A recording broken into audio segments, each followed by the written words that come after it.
Lalong nadagdagan ang record ng kasinungalingan na itong si Harry Roque. Hindi na yan bago dahil mulat sa poll, kitang-kita na po ng mga kababayan natin kung gaano katalamak ang pagsisinungaling nyo. Sa puntong ito lang isang question lang to.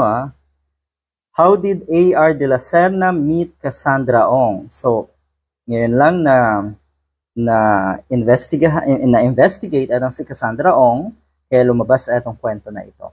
Lumabas ang kanyang sagot at napakalaki po ng pagkakaiba sa sagot naman, sa nauna ng sagot na itong si Harry Roque. O di ba?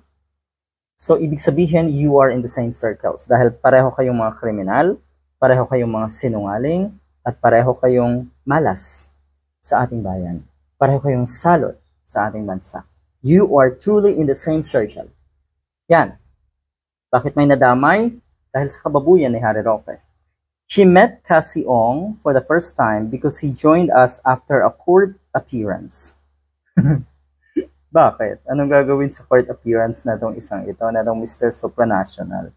You see, doon pa lang, talaga po ba, Mr. Harry Roque, ang isang lawyer po ba ay kakabit po ba ng pagiging lawyer ay maging magaling din magsinungaling? Para kasing hindi naman eh.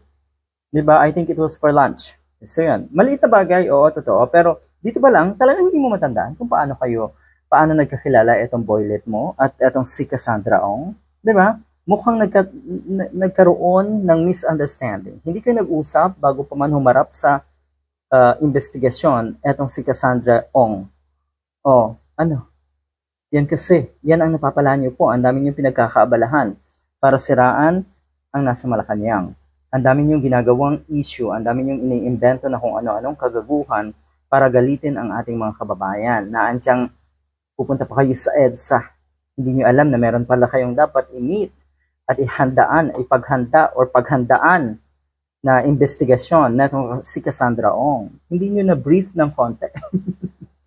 Dahil ang sabi nga, na si Cassandra Ong sa isang dinner daw. Meron po akong meeting with Attorney Harry Roque that time.